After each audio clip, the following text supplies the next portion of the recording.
Sejam todos bem-vindos em nome de Jesus. Amém? Amém. Abra sua Bíblia no Evangelho de Lucas, capítulo 1, versículo a partir do 67. Lucas. Nós vamos falar um pouquinho hoje sobre o cântico de Zacarias. Meu Deus. Qual versículo? Capítulo 1, versículo a partir do 67. Nós vamos até o 75. Louvado seja o nome. 167. Lucas 1:67. Obrigada. Então, quem não achou, acompanha aqui.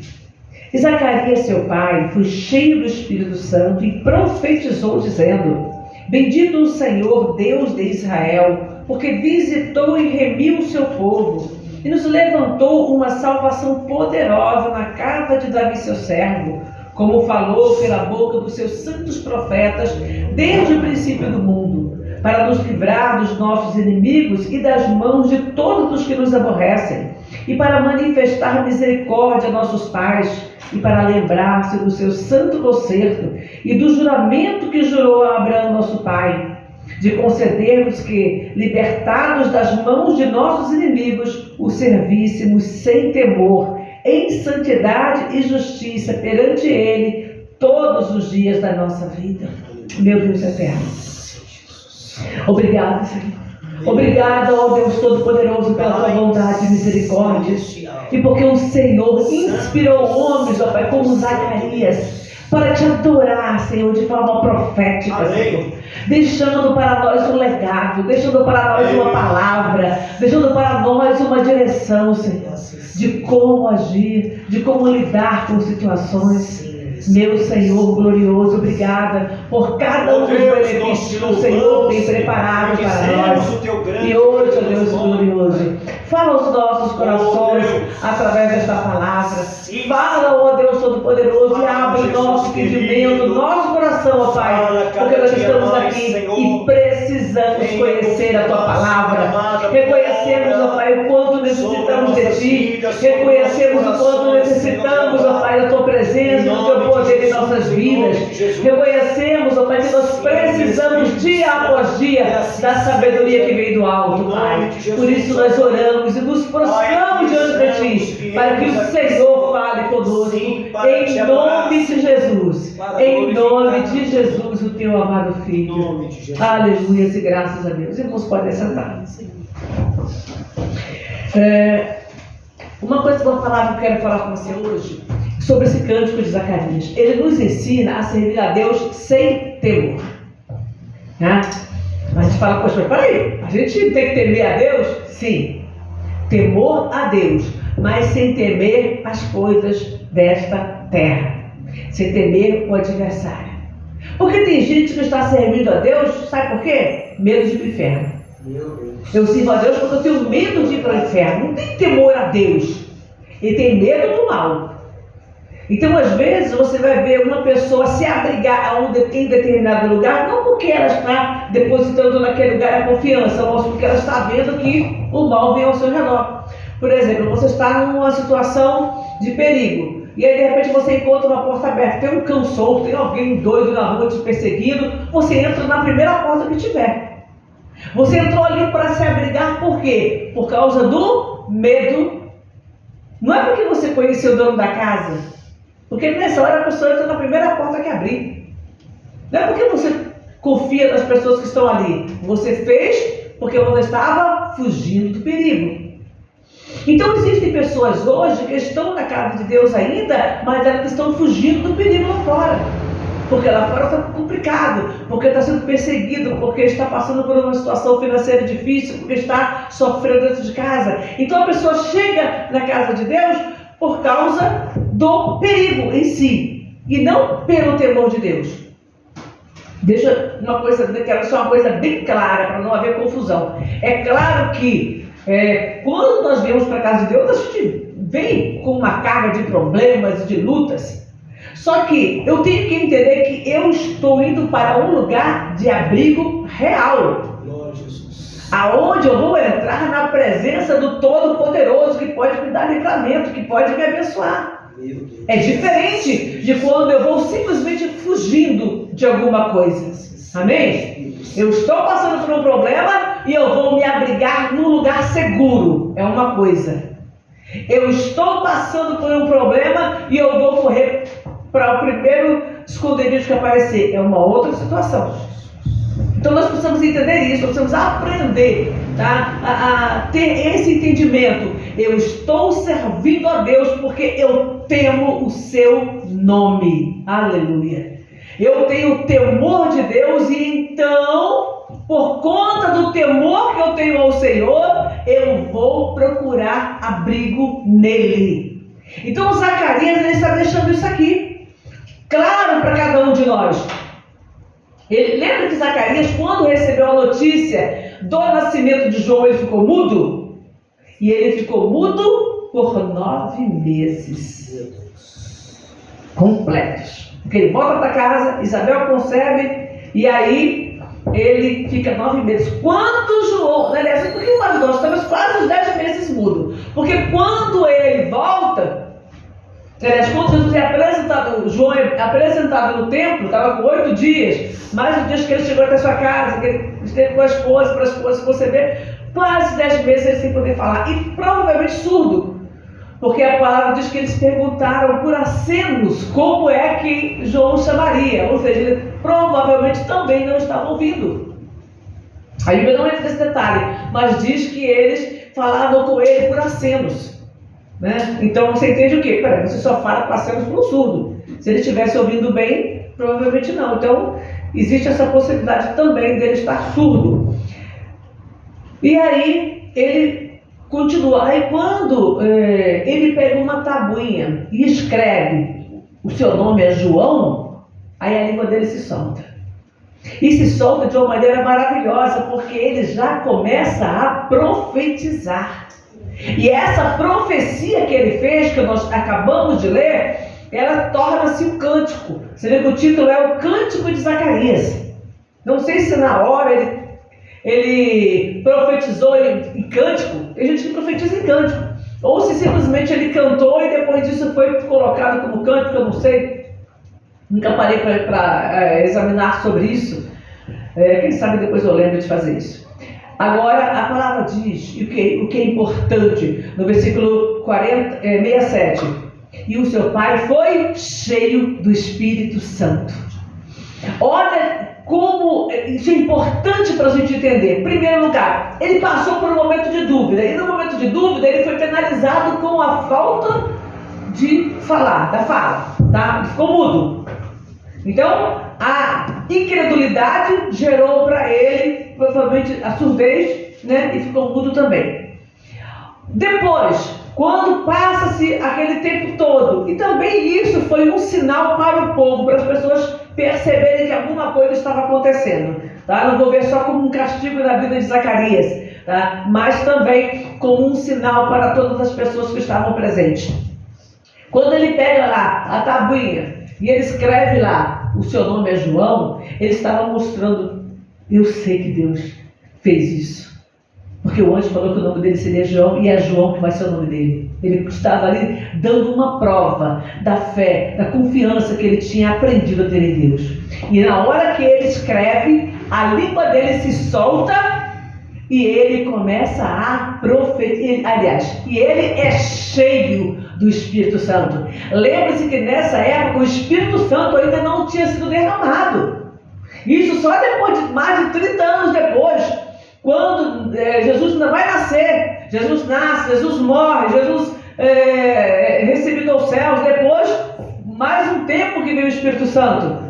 Então antes de tudo isso, ele foi cheio do Espírito Santo, porque Deus não tem medida para dar o Espírito. Ele teve aquele momento lá, mas quem ele queria ele encher do Espírito. João Batista foi batizado ali no ventre de Isabel, quando recebeu a notícia que Maria estava grávida. Quando recebeu a notícia, quando recebeu a saudação de Maria, a Bíblia diz que ele foi cheio do Espírito Santo no ventre. E é quando o pai dele declara que o nome dele é João, ele está declarando aquilo que Deus tinha falado com ele, ele também é cheio do Espírito Santo e já começa a profetizar. Ele, biblicamente falando, não era um profeta, ele era um sacerdote. Ele era um sacerdote.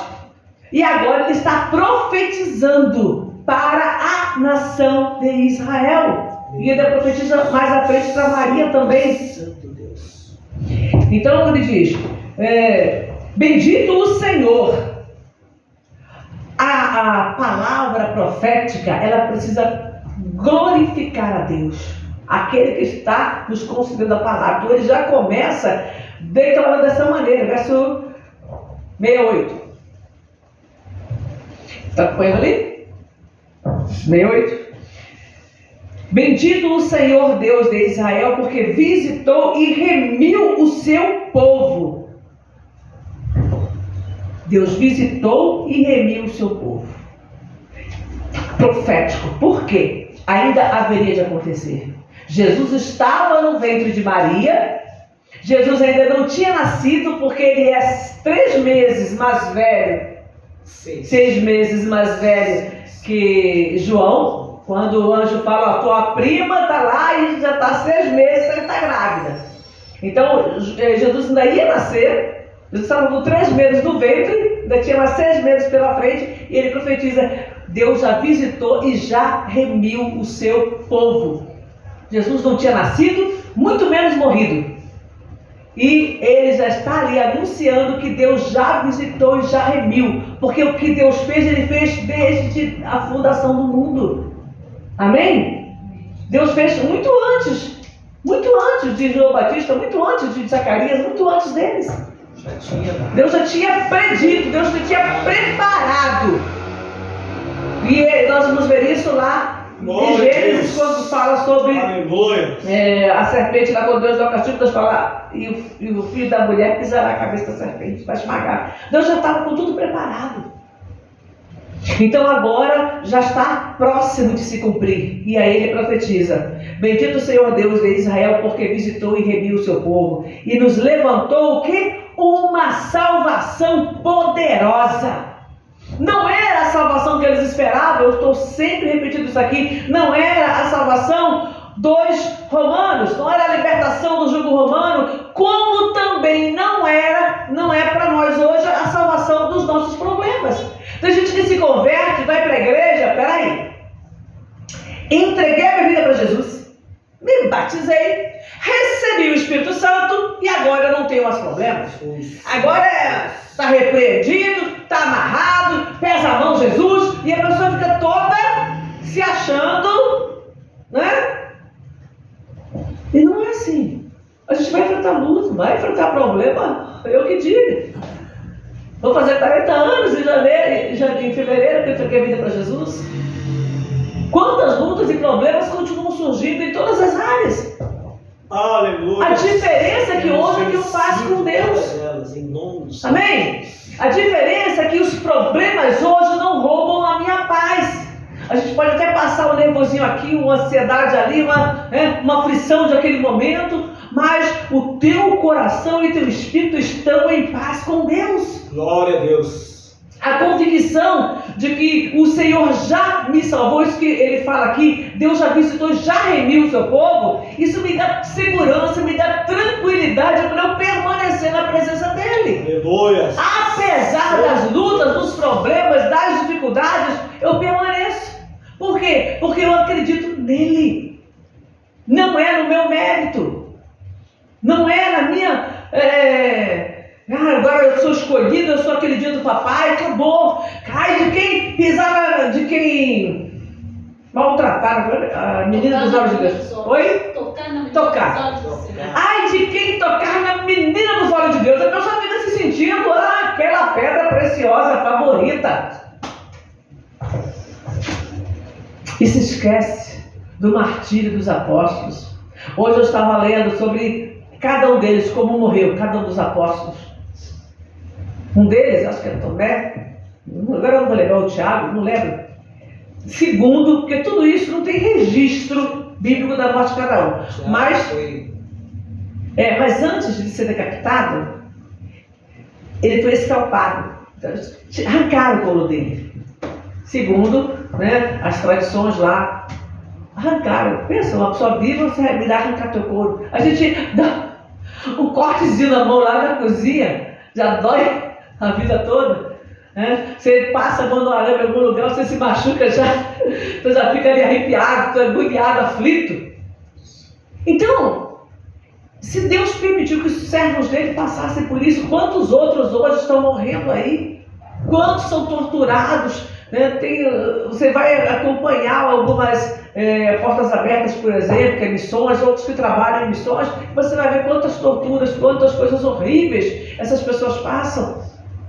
E aí outro bonitinho, só porque está num país que ainda tem liberdade de expressão, que ainda ele consegue pegar e tudo, começa a se achar. Não. Nós temos que entender o seguinte: Deus já nos visitou e nos visitou com uma salvação poderosa. Eu tenho que crer nisso. Eu tenho que tomar posse disso.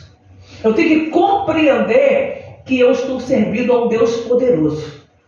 As lutas, os problemas fazem parte deste mundo que está debaixo do pecado, que ainda tem por príncipe o diabo, o adversário, que está tentando a cada dia roubar a nossa fé, roubar o nosso ânimo, roubar a nossa coragem. Então, eu vou enfrentar lutas, mas a salvação está garantida. Aleluia. A nossa salvação está garantida em Cristo. E eu só tenho que fazer uma coisa: permanecer nele. Permanecer crendo, confiando. Versículo 70. Como falou pela boca dos seus santos profetas desde o princípio do mundo. Ou seja, o que eu estou profetizando, Zacarias estava dizendo, o que eu estou profetizando está escrito desde o princípio do mundo. Moisés deixou lá registrado aquilo que Deus havia feito lá no Éden, muito antes de Moisés nascer, para nos livrar dos nossos inimigos e das mãos de todos que nos aborrecem. Espera aí. Então não está dizendo aqui que é para livrar dos inimigos. Então Deus vai me livrar dos meus inimigos. Aquele vizinho que me persegue, aquele patrão que me azucrina, às vezes até o pai, ou a mãe, ou o filho que está dentro de casa, que é um tormento, vai me livrar.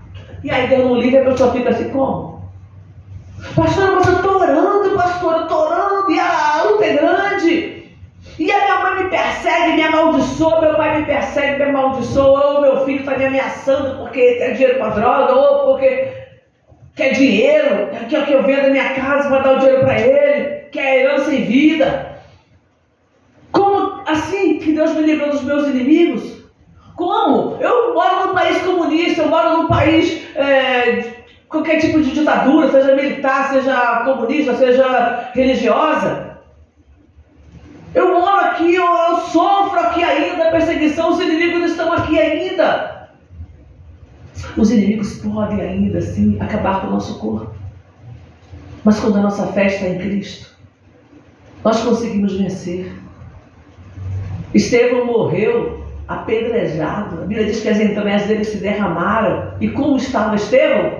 Eis que vejo os céus abertos e o Filho do Homem de pé à direita do Pai. Você está sendo apedrejado. O teu corpo está rasgado. As entranhas estão se derramando. As tripas estão para fora. E aí ele vê o quê? Ele não está olhando para aquilo. Ele não está olhando para o sangue. Ele não está olhando para os cortes. Eles estão vendo o céu aberto. E é isso que a gente tem que entender. Quantos que morreram nas arenas, pelos gladiadores, pelas feras? Quantos morreram de forma cruel, queimados nas fogueiras, de tocha humana viva? Mas eles tinham os olhos em Deus.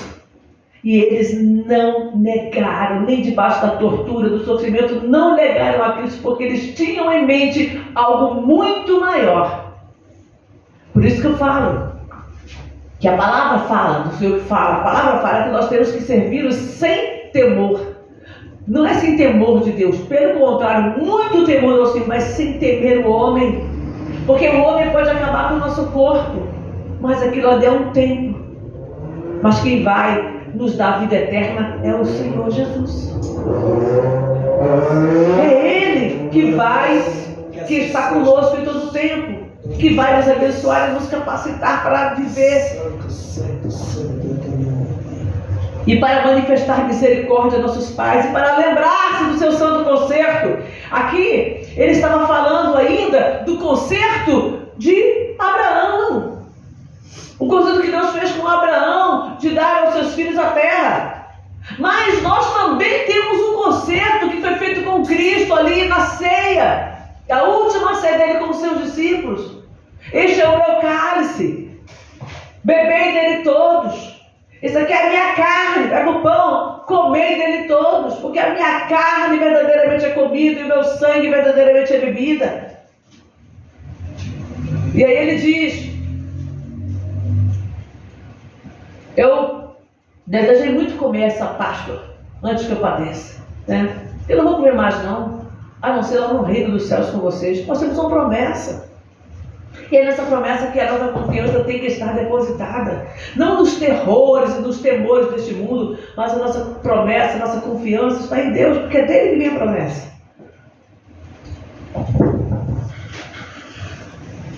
E do juramento que jurou Abraão, nosso pai, de conceder-nos que, libertados das mãos dos nossos inimigos, o serviço sem temor. Eu não vou servir a Deus porque eu tenho medo do mundo, porque você não serve direito. A gente vai servir com a visão errada. Uma criança, se ela estiver num lugar de perigo e o pai está perto, a mãe está perto, ela vai correr para os braços do pai porque ela sente segurança no pai. Mas ela pode também, no momento, ir para o colo do primeiro que aparecer, se ela sentir um pouco de segurança ali. Mas ali ela correu para aquele colo, não porque ela confia na pessoa, ela confia que ela achou ali um refúgio para aquele perigo. E às vezes nem é refúgio, às vezes a pessoa quer a mão errada. Não é isso? Todas as crianças que são enganadas, iludidas e vão para a mão de uma pessoa errada. Mas porque naquele momento foi o que pareceu seguro para elas. Então elas foram por medo do adversário. Agora é por colo do pai e da mãe, não, ele corre toda hora. Basta o pai e a mãe esticar a mão assim, uma criança que é bem criada, que aprendeu a amar os pais, basta esticar a mão assim, a criança já vem correndo. Ele dá aquele pulo, aquele abraço gostoso. Né? Porque confia. Porque entende. Né? Mês passado eu viajei, fui para o Rio. E aí, quando eu cheguei na casa da minha mãe, meu sobrinho, mora no último andar, no terceiro andar, e aí ele, lá de cima ele me viu, eu não tinha visto ele. Aí ele desceu, ficou na porta da escada assim, olhando, né, destrancou o portão. Quando eu entrei, aí ele veio, correu, me deu um abraço, coisa gostosa. Sente segurança, sente confiança. Amém? Então é isso que a palavra está dizendo, nós precisamos ir ao Senhor sem temor do mal, sem ter medo do adversário. Eu não estou indo para Jesus só porque eu estou com medo do... E tem isso, inclusive pessoas que acusam os crentes. Já vi isso na internet várias vezes. A pessoa fala, as pessoas vão para a igreja porque tem medo do diabo. Eu tenho que servir a Deus sem temor do mal. Eu estou indo para o Senhor porque eu descobri que Ele é todo-poderoso, que Ele nos deu uma salvação poderosa. Então eu vou servir a Deus porque eu amo o Senhor. E eu quero estar na casa de Deus. Aqui é um lugar que eu me sinto bem. Então eu tenho que vir para a igreja porque é um lugar que eu me sinto bem. Eu amo estar na casa do Senhor. Isso não é demagogia, isso não é balela. Deus sabe o quanto eu amo. Quando eu vou para a igreja, eu estive agora no Rio, e quando terminou lá o evento, tinha culto ainda lá na sede. E aí, ao invés de eu ir direto para a rodoviária, eu falei, não, vou ficar aqui, vou cultuar com vocês. Aí fiquei ali com os irmãos que estavam ali, cultuamos ali. Terminou o culto, aí fui para a rodoviária. Eu tinha passado 3 dias no retiro. Mas, tem a oportunidade de eu cultuar, vamos ficar cultuando aqui um pouquinho. Não dá para o meu ônibus vai sair mais tarde.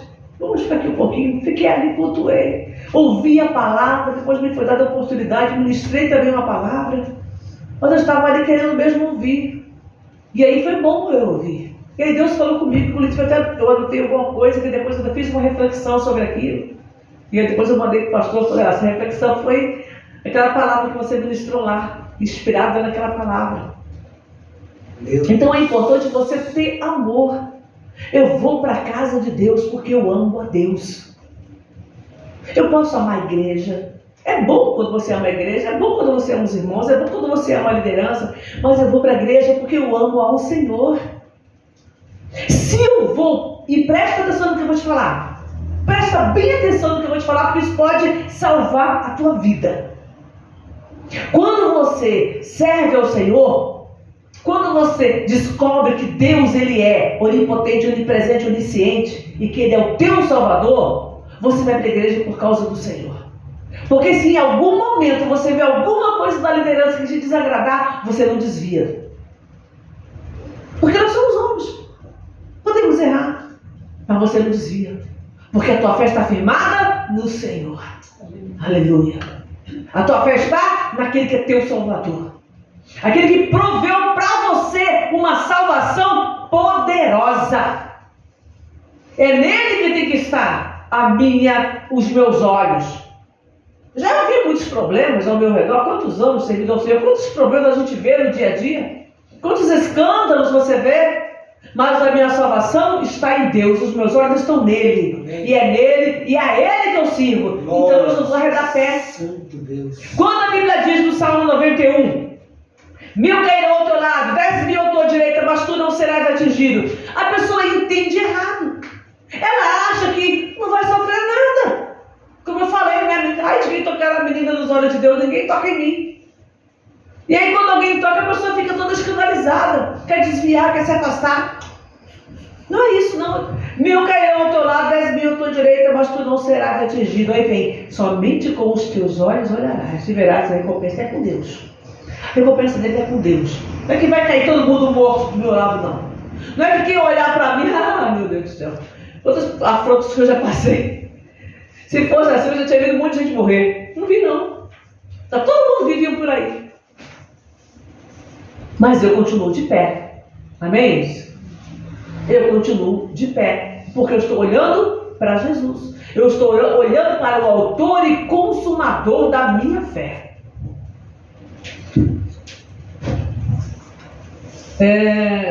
7:4.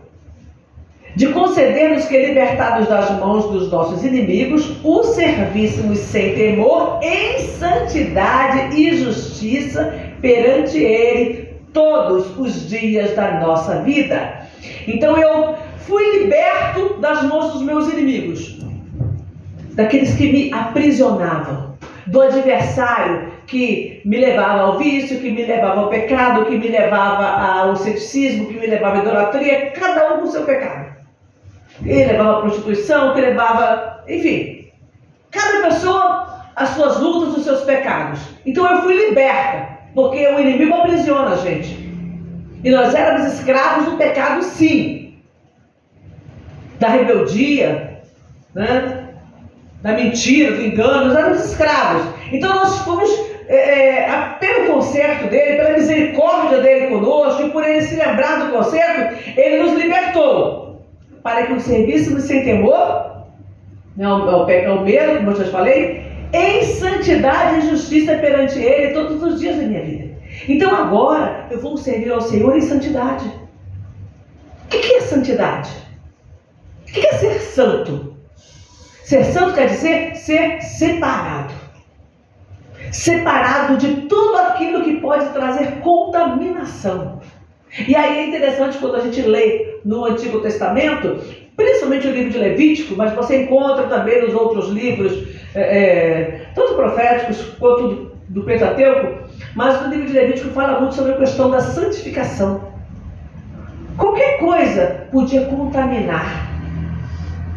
Qualquer coisa podia trazer impureza. E aquilo que era impuro se tornava impuro, se fosse um vaso, era quebrado. Um vaso de barro era quebrado. Se uma pessoa se tornasse impura, ela tinha que esperar 7 dias, ela tinha que se banhar primeiro, se purificar, a esperar 7 dias, dependendo do que fosse, ela tinha que raspar todos os pelos do corpo, do alto da cabeça até o pé. Aí fazer mais uma purificação ali, e se apresentar ao sacerdote, apresentar a oferta, era todo um cerimonial para trazer pureza. Hoje nós somos santificados pelo sangue de Jesus. Amém. Glória. Mas tem que haver uma limpeza. Na época a limpeza era externa. Uma pessoa que tocou o corpo morto, que tocou no leproso, que tocou numa pessoa que tem fluxo de sangue, essa pessoa se tornava impura cerimonialmente. E para se apresentar diante do Senhor, ela tinha que se purificar. Só que a purificação era externa e o sacrifício era de animais. Hoje nós precisamos da santificação interna. Tem que vir aqui de dentro, ó. Eu decido me separar do pecado. Eu não posso me permitir estar envolvido nisso ou naquilo que traz contaminação para a minha mente e para o meu coração. Então sou eu que tenho que tomar uma posição diante do Senhor. O que você hoje? Pensa comigo. O que hoje? Cada um aqui é diferente, cada um tem uma situação diferente, uma tentação diferente, uma luta diferente. O que hoje você percebe que pode te contaminar? Entre os seus amigos, entre as suas atitudes, entre o que você vê na internet, o que você acha que pode, o que você entende. Não é achômetro, não. É pela palavra. O que você entende que pode contaminar a tua alma? Que pode contaminar a tua mente? Então você tem que se afastar e fugir. Porque nós enfrentamos os dardos sem fazer nada. Você está dormindo e vem um pensamento, vem um sonho escabroso, você fala, misericórdia. Você está orando, né, da Bíblia, daqui a pouco vem um pensamentozinho que você fala, repreendido. Começa até a ler em voz alta para abafar os pensamentos. São pensamentos, são dardos. Mas se você está em Deus, você vai lutar contra aquilo, não vai permitir que aquilo cresça no teu coração. Quando você dá lugar, quando você permite que entre e fica ali remoendo, remanejando, aí aquele negócio começa a entrar no teu coração. E aí ele contamina o teu coração. E a Bíblia diz sobre tudo que você deve guardar, guarda o teu coração, porque dele procedem as saídas da vida. Então tem que guardar o meu coração. Eu estava lendo uma estatística com o pastor, já antiga, eu falei com ele isso, hoje está muito mais. Que não sei quantos % dos homens estão já envolvidos em pornografia, não sei quantos % de mulheres estão envolvidas em pornografia. Eu falei, olha, pelo tempo isso aqui já deve ter dobrado. Porque é muita gente. É muita gente. Eu já recebi inúmeros pedidos de oração de pessoas que estão presas à pornografia. Fica um tempo, aí a gente está orando ali, buscando, o mundo da mensagem, o mundo da reflexão, a pessoa fica, aí daqui 1, 2, 3 meses, a pessoa, pastor, eu caí de novo, não aguentei. Falei, então, ora, repreende e começa de novo, teu propósito com Deus. Aí a pessoa vai buscando. É muita gente, não é pouca não.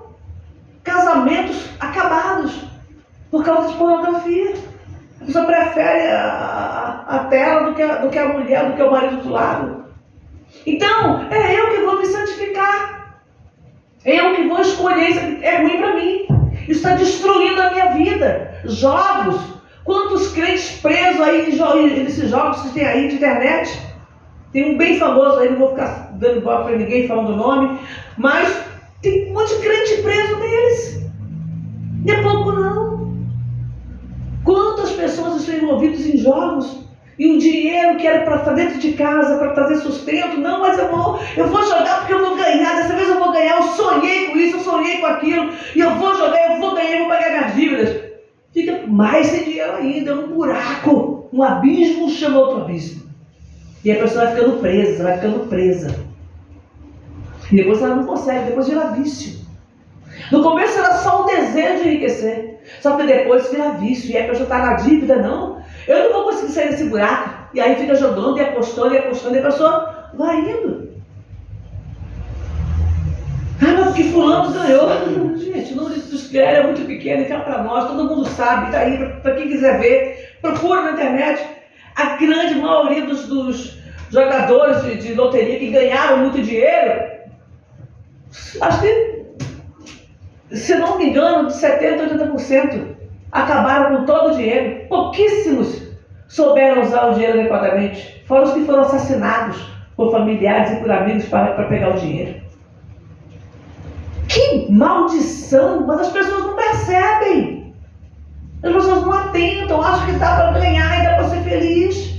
Um jogo amaldiçoado, porque você está pegando o dinheiro do suor do outro que também já estava viciado e foi lá e gastou a comida, gastou a conta, gastou o leite da criança, gastou o aluguel de casa.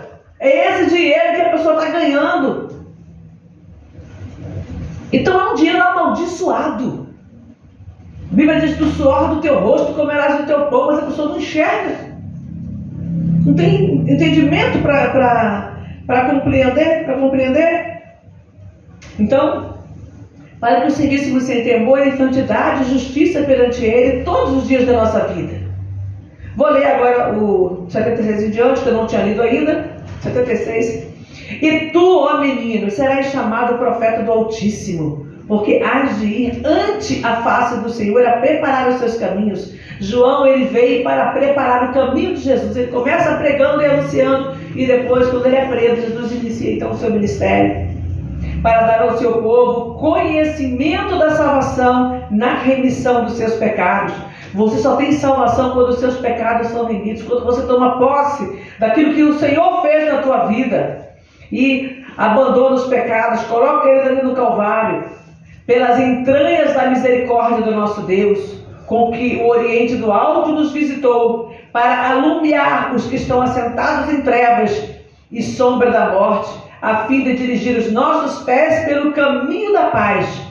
E o menino crescia e se robustecia em espírito, e esteve no deserto até o dia em que havia de mostrar-se a Israel. João teve uma vida pública, uma vida social. Ele não cresceu no meio das rodinhas dos amigos, não. Hoje a gente fala dele. 2000 anos depois esse nome é conhecido ainda, mas ele cresceu nos desertos, até o tempo em que ele havia de mostrar-se a Israel para começar o seu ministério. Ele vivia com uma roupa de couro, um cinto nos lombos, comia gafanhoto, comia mel silvestre. Não é gafanhoto que a gente vê por aí não, tá? A gente é um tipo de gafanhoto comestível. Mesmo assim, para a gente é muito estranho tudo isso. Mas era o alimento de João. E ele cresceu para dar testemunho. A gente quer dar testemunho de Deus, a gente quer ser usado como João Batista, mas ninguém quer passar por aquilo que João Batista passou. Quer ser o pai da fé, mas não quer passar pelas lutas que Abraão passou com a esposa, que Abraão passou com filhos. Quer ter a força de Sansão, mas não aguentaria passar por tudo que ele passou também. Nós queremos o reinado de Davi, mas é as lutas que ele passou em família. Nós queremos muita coisa, sem ter a menor noção do que tudo isso significa por falta de conhecimento da palavra. Glória a Deus. A gente fala: eu estou na prova igual Jó. Eu já pergunto de cara: teus filhos morreram? Você perdeu todos os seus bens? Então, filho, não abre a boca para falar isso não, pelo amor de Deus. Né? Então tem muita coisa que nós precisamos entender. Mas o que eu quero deixar para você hoje, a palavra que eu quero deixar para você: sirva ao Senhor sem temor. Não seja por temor, por medo do mundo, não. Sirva a Deus porque Ele é poderoso, porque Ele é o único que pode salvar a sua vida, é o único que pode te resgatar do pecado, é o único que pode te levar para o céu, passar a eternidade com Ele. Isso é maravilhoso. A gente não entende muito bem, a gente não compreende tudo que vai ser lá, mas eu creio pela fé, e você precisa crer pela fé. Se você serve ao Senhor, precisa crer pela fé que Ele é todo poderoso e que Ele tem coisas para nós muito maiores do que o nosso entendimento, do que a nossa mente pode alcançar. A gente tenta ler Apocalipse e descobrir o que é aqueles rios de ouro, né? mar de cristal. A gente não consegue entender isso. Como é que vai ser literalmente isso? Como é Deus, o Pai, o Filho e o Espírito Santo? Como é que é? Em Ezequiel tem uma visão, né? Difícil de entender, com uma roda cheia de ouro. É difícil você compreender e alcançar. Eles interpretaram e explicaram para a gente na nossa linguagem, de uma forma com aquilo que eles conheciam. Mas de repente até muito mais diferente de tudo que a gente faz. Hoje a inteligência artificial já, né, faz algumas figuras de como seria. Antes disso, muitas pessoas já faziam os desenhos de como imaginava, mas a gente não sabe de nada. Eu acredito que tem coisa muito maior para a gente descobrir, e só quando chegar lá. Então a gente tem que se preparar para chegar lá. Amém? Graças a Deus, ficar de pé, vamos orar.